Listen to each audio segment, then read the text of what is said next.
normal, hein, parce que c'est une notification de photo. Deuxième chose, alors là c'est plus des techniques de growth hacking, mais bon, petite technique. Je ne sais pas si vous connaissez les listes sur Twitter. Qui les utilise? D'habitude, la dernière fois je disais qui les utilise, il n'y a aucune personne. Parce qu'en fait, je trouve que les listes sont sous-estimées sur Twitter, clairement. Nous, pourquoi on les utilise? Alors on les utilise pas pour leur rôle premier, qui est de classer du contenu et donc de voir que ce contenu avec ces gens-là. Nous, on les utilise parce que dès qu'on rajoute quelqu'un à une liste, il a une notif. Et du coup, quand quelqu'un a une notif, il va se dire mais pourquoi vous m'avez ajouté dans cette liste-là? Du coup, il va cliquer sur votre profil, il va voir si c'est intéressant ou pas. Et pour avoir essayé, nous on a créé une liste qui s'appelait Tweetos Adorable et on avait ajouté, automatiquement je l'avoue, on avait ajouté des gens suivant certains critères, donc suivant certains hashtags, et les gens se sont abonnés à nous parce qu'ils ont dit mais qui c'est qui m'ajoute dans Tweetos Adorable, enfin, c'est improbable. Et du coup on a gagné des followers.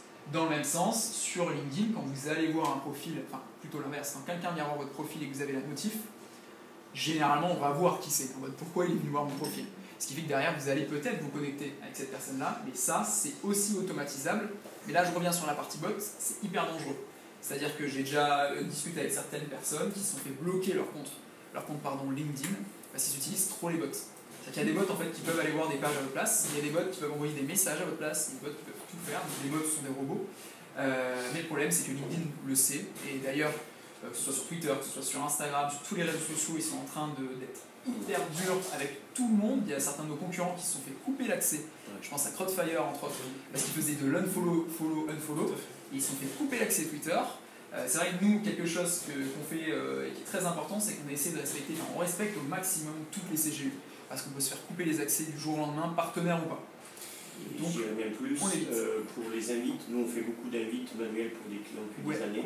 Sur Twitter et LinkedIn uniquement, on se met 2 à 3 fois plus bas que ce qui se dit au niveau officiellement. de l'invitation. Nous, on ne fait jamais plus de 150 invitations sur Twitter par jour, et sur LinkedIn pareil, alors que là ils viennent de publier pourtant qu'avant c'était 1000 autorisés et c'est 400, mais nous on a eu des blocages à 150, 200, 250 quoi. Sachant les règles d'automatisation aussi ont changé, puis là vous étiez en plein dedans. Bien sûr. Les règles d'automatisation ont changé sur Twitter et ça rigole plus maintenant. Et c'est ça qui fait aussi la différence entre un outil comme Swello et d'autres outils que je ne citerai pas, qui sont des concurrents indirects mais qui font de l'automatisation. Nous c'est de la programmation, c'est-à-dire qu'il y a quelqu'un derrière.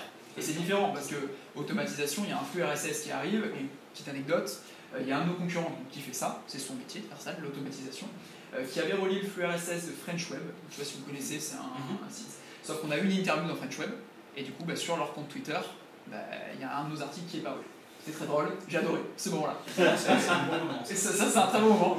Mais du coup, voilà, c'est l'automatisation, et c'est vrai que ça peut être dangereux de temps en temps, d'autant plus maintenant où tous les réseaux sociaux essaient de bannir ces choses-là.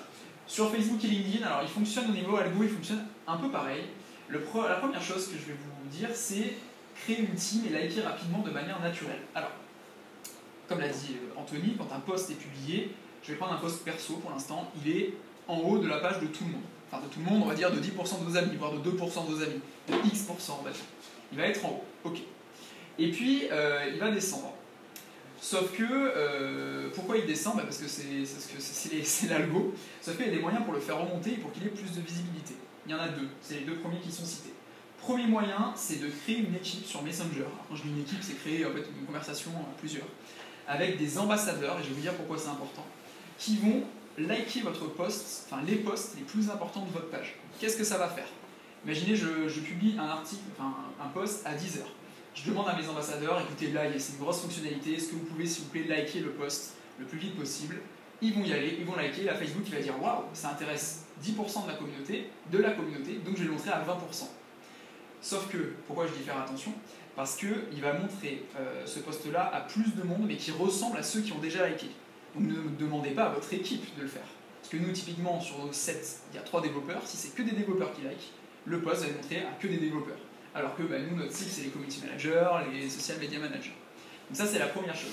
Pourquoi je dis de manière naturelle? Parce que si vous donnez le lien et que vous dites à des gens, allez-y, likez, Facebook le reconnaît, et du coup, ça sert à rien. Donc il faut que ce soit les gens d'eux-mêmes qui y aillent et qui aillent chercher ce petit like. Pareil, ça c'est la petite parenthèse, si les gens like, love, greux, etc., ça va être montré à d'autres personnes qui ont les mêmes réactions. S'il n'y a que des gens qui font greux, ça va montrer, enfin qui sont méchants, qui sont énervés, qui ne sont pas contents, ça va montrer le post à plus de monde qui ne sont pas contents, qui utilisent cette réaction le plus souvent. Et pourquoi je dis commenter vos posts plusieurs jours après? Ça c'est très simple. Je poste mon post le lundi, il est visible par X% de ma communauté, il est en haut, il va descendre. Si je commente tout de suite, il va rester là, mais pendant quelques heures. Si j'attends un jour, mon post va remonter dans le flux de tout le monde. Et ça, je le fais sur plusieurs jours. C'est que si j'ai 10 commentaires, je vais commenter mes 10 commentaires sur 10 jours. Et je suis passé de 50 likes à 150 likes grâce à cette technique, juste parce qu'en fait on contourne l'algo de Facebook qui dit que quand il y a des news, ça remonte, et s'il n'y a pas de news, ça remonte pas. Après, ça prend du temps. C'est juste le truc. Donc le groupe Messenger dont tu parles, oui. Tu postes une actu du style, voilà, on vient de publier un article sur Swello, ouais. Allez voir et liker et partager. Alors nous, pour te dire, c'est plus pour des grosses fonctionnalités. Genre quand on avait eu la programmation Instagram, alors on a dit s'il vous plaît, mais il y a 5-10 personnes, tu vois, mais s'il vous plaît, est-ce que vous pouvez aller liker ce post là parce que c'est hyper intéressant. On va pas le faire pour chaque article parce qu'on publie 3 articles par semaine, ça servira à rien. Puis en fait après Facebook s'habitue. Apprend. Et ici c'est toujours les mêmes personnes qui like, ça a plus d'intérêt en fait. Ça marche plus trop. C'est uniquement la team interne, c'est uniquement les gens de Swello? Ah non, nous au contraire, ce ne sont pas du tout ceux de Swello. Parce que si c'est ceux de Swello, ça va le montrer qu'il y a des gens qui ont des métiers qui ne sont pas similaires à notre cible. Donc c'est plutôt des ambassadeurs avec qui on discute, qu'on connaît bien. Alors avant on le faisait en one-to-one, maintenant on peut créer un groupe ou voilà. Plutôt des avocats de marque. Exactement. Ouais, voilà, c'est un peu c'est de l'advocacy, mais pas de l'employé d'advocacy, mais plus de l'ambassadeur. Enfin voilà, on demande à des gens avec qui on bosse de faire ça.